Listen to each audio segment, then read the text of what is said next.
world-leading company has announced its intention to change its legal jurisdiction from South Dakota to Delaware. KELOLAND's Carly Phillips digs into why Daktronics and other businesses choose to make the switch to the East Coast state.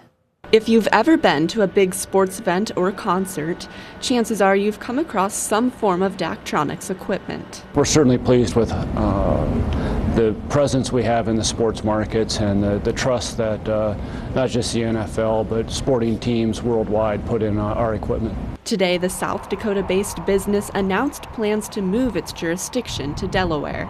In a news release, Reese Kurtenbach says Delaware is the legal domicile for most large, publicly traded companies, and its corporate law is well understood, clear, and predictable.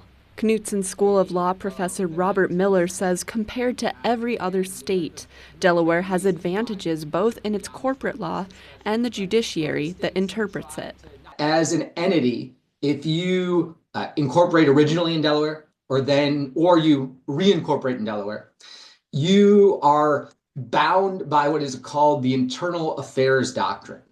That means that the internal affairs of the entity or decisions that are made internally within the entity are governed by the law of the jurisdiction where you are incorporated or organized. But that's not what always pushes an organization to move its legal home. It really does come down to the predictability that comes from the precedent as well as the jurists. And the other part and parcel of that is the lawyers who do the organizing. If you're a lawyer and you want to provide the best representation for your client, you're going to choose the best place for the entity to organize, which for most folks, you could certainly make the argument is Delaware. Carly Phillips, KELOLAND News.